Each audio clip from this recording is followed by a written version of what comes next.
예, 참으로 복되고 좋은 아침입니다.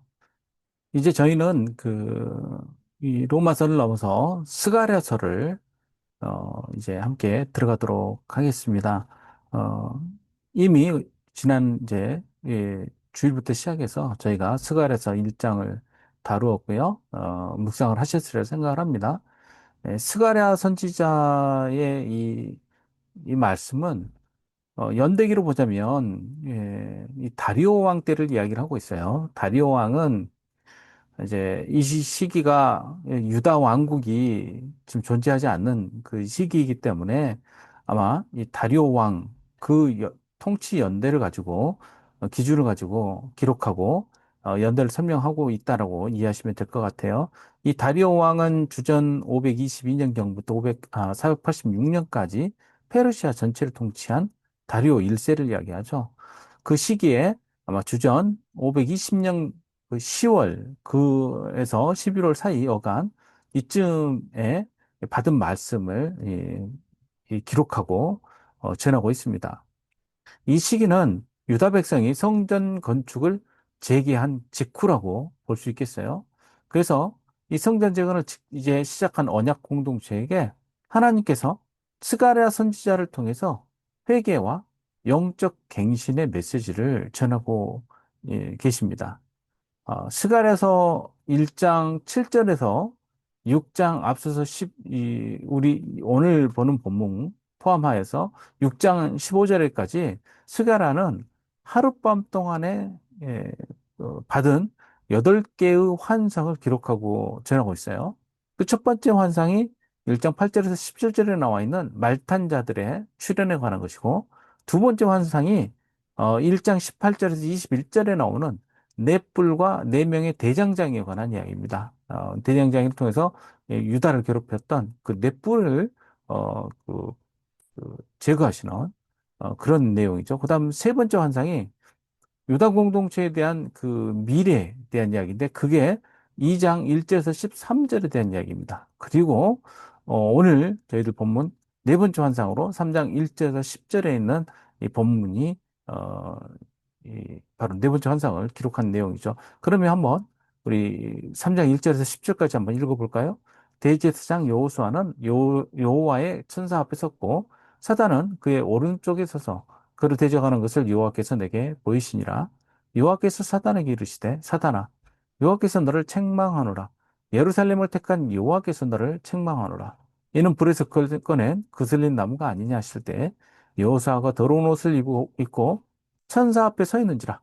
여호와께서 자기 앞에 선 자들에게 명령하사 그 더러운 옷을 벗기라 하시고 또 여호수아에게 이르시되 내가 내 죄악을 제거하여 버렸으니 내게 아름다운 옷을 입히리라 하시기로 내가 말하되 정결한 관을 그의 머리에 씌우소서 하매 곧 정결한 관을 그 머리에 씌우며 옷을 입히고 여호와의 천사는 곁에 섰더라. 여호와의 천사가 여호수아에게 증언하여 이르되 만군의 여호와의 말씀에 내가 만일 내 도를 행하며 내 규례를 지키면 내가 내 집을 다스릴 것이요 내 뜰을 지킬 것이며 내가 또 너로 여기 섰는 자들 가운데 왕래하게 하리라. 대제사장 여호수아야, 너와 내 앞에 앉은 내 동료들은 내 말을 들을 것이니라. 이들은 예표의 사람들이라. 내가 내 종 싹을 내게 하리라. 만군의 여호와가 말하노라. 내가 너 여호수아 앞에 세운 돌을 보라. 한 돌에 7눈이 있느니라.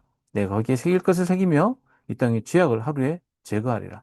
만군의 여호와가 말하노라. 그날에 너희가 각각 포도나무와 무화과 나무 아래로 서로 초대하리라 하셨느니라. 아멘. 자, 이 내용은 어, 네 번째 환상의 내용이라고 말씀드렸고 대제사장 여호수아의 회복에 대한 이야기예요. 그리고 그 배경에는 사단의 고발이 있습니다. 자, 그리고 이 메시아에 대한 예언이 또 안에 담겨 있어요. 그 하나님의 종 싹에 대한 이야기죠. 돌에 대한 이야기. 어, 이 안에 담겨 있는 핵심 메시지는 결국 언약 백성을 하나님께서 직접 정결케 하셔서 회복시키신다는 내용입니다. 자, 1절에 보면 대제사장 여호수아는 여호와의 전사 앞에 섰고 사탄은 그의 오른쪽에 서서 그를 대적하는 것을 여호와께서 내게 보이시니라라고 말씀하시죠. 이 여호수아는 우리가 아는 출애굽기에 나와 있는 그 모세의 그 뒤를 이은 지도자 여호수아가 아니에요. 대제사장 여호수아입니다. 바벨론 포로 이후에 예루살렘에 돌아온 대제사장이 바로 이인데 성전 재건과 또 이 예배 회복을 주도하고 있는 사람이 바로 이 사람이죠. 즉 하나님 나라의 백성, 특별히 제사장 나라의 백성으로서의 이스라엘을 대표하는 그 인물이 바로 이 대제사장 여호수아라고 할 수 있겠어요. 이 여호수아가 섰고 또 오른쪽에는 누가 서 있습니까? 사탄이 서 있어요. 구약 성경에서 사탄의 존재가 이렇게 직접적으로 등장하는 곳은 바로 이 스가랴서밖에 없어요. 그전에는 대적하는 내용에 이 단어가 언급되어 있지만 대적한다는 뜻 외에 그 이렇게 지칭하는 단어로서 사탄이라는 것이 나오는 곳은 어, 여기밖에 없습니다. 사탄. 그래서 이 사탄은 대적하다는 뜻을 가진 동사와 같은 자음을 사용하는 명사예요. 이 적대자를 의미하는 것인데 물론 이 그 의미가 같이 포함되어 있는 단어들이 민수기 22장에도 있고 뭐 열왕기상 11장에도 나옵니다만 이런 그 적극적으로 하나님 앞에서 고소하고 대적하는 그런 존재로서 등장하는 그 의미로는 명확하게 이 스가랴서에 나오고 있는 것이죠. 여기에는 정관사가 붙어 있어서 사탄이라고 나와 있습니다. 아, 이 사탄이 여호수아를 고소하고 있는 거예요. 그를 대적한다 했을 때 이 대적 또한 동사로서의 사탄이 쓰여지고 있죠. 여호와께서 사단에게 이르시되 사단아 여호와께서 너를 책망하노라 예루살렘을 택한 여호와께서 너를 책망하노라 이는 불에서 꺼낸 그슬린 나무가 아니냐라고 나오는데 여기서 그슬렸다라는 이 뜻은 무슨 뜻입니까? 이미 유다가 멸망해가지고 온통 다 남아있는 것이라고는 그을린 자국밖에 없죠. 즉, 이런 그 불에서 꺼낸 그슬린 나무는 그 혹독한 예루살렘 폐망과 더불어서 포로기를 다 지나고 나온 그 모습이라 할 수 있겠습니다. 완전히 파멸 직전까지 이르렀지만 하나님의 은혜로 그 위태로운 순간에 건져냄 받은 그 모습이 바로 이 모습이라 할 수 있겠어요. 이 그슬린 모습으로 정말 이게 타는 제냄새까지 펄펄 나는 듯한 그런 모습으로 비춰지고 있는 여호수아를 하나님께서 가르치면서 더러운 옷을 입고 천사 앞에 서 있었다라고 하는데 이 더럽다는 뜻이 쪼이라는 그 히브리어인데요. 이 쪼이는 째아라는 단어에서 나옵니다. 째아는 그 더러운 배설물을 가리켜요. 그러니까 토사물이나 배설물 아주 냄새나고 아주 매우 더러운 이 부정한 그 대표적인 그 모습을 보여주고 있습니다. 그러니까는 완전히 똥을 다 뒤집어 쓰고 있는 그런 모습을 가지고 보여주고 있는데 여호수아가 이 여호수아를 가리켜서 하나님께서 어떻게 말씀을 하십니까? 더러운 옷을 벗기라 하세요. 그러니까 하나님께서는 이제 유다를 그 회복시키시기 위해서 작정을 하신 하나님께서 그 자녀들을 향해서 그 더러운 옷, 고소당하고 있는 그 더러운 옷, 그 모습들을 그냥 두지 않으시고 하나님의 은혜 가운데 벗겨내라고 이야기를 하시죠. 그냥 벗기기만 하시는 것이 아니라 다시 아름다운 옷을 입히라고 말씀하세요. 내 죄악을 제거해 버렸으니 내게 아름다운 옷을 입히라. 하나님께서는 그 은혜로 그 더러운 것을 제하여 버리셨을 뿐만 아니라 또 오히려 아름답고 정결한 옷을 갈아입히시죠. 마치 돌아온 탕자가 그 누더기 그 모습으로 돌아올 때 그런 모습을 그 아버지가 어때요? 회복시켜 주실 때 가락지를 끼우고 새 신발을 신기고 그렇죠. 옷도 갈아입히지 않습니까? 이게 바로 지위 회복이죠. 다시 지위가 회복되는 것 아닙니까? 내가 말하되 정결한 관을 그 머리에 씌우소서. 이 관은 대제사장 머리에 씌워주고 있는 그런 관이에요. 그 관이 뭐라고 하죠? 여호와 앞에 성결 이렇게 써져 있죠. 곧 정결한 관을 그 머리에 씌우며 옷을 입히고 여호와의 천사는 곁에 섰더라. 여호와의 천사가 여호수아에게 증언하여 이르되 만군의 여호와의 말씀이 내가 만일 내 도를 행하여 내 규례를 지키면 내가 내 집을 다스릴 것이요 내 뜰을 지킬 것이며 내가 또 너로 여기 섰는 자들 가운데 왕령하게 하리라. 여기서 이 규례를 지킨다 해서 그 규례는 미시메레트라는 히브리어인데 이것은 하나님께서 맡긴 직분을 말하죠. 그리고 책임을 말하죠.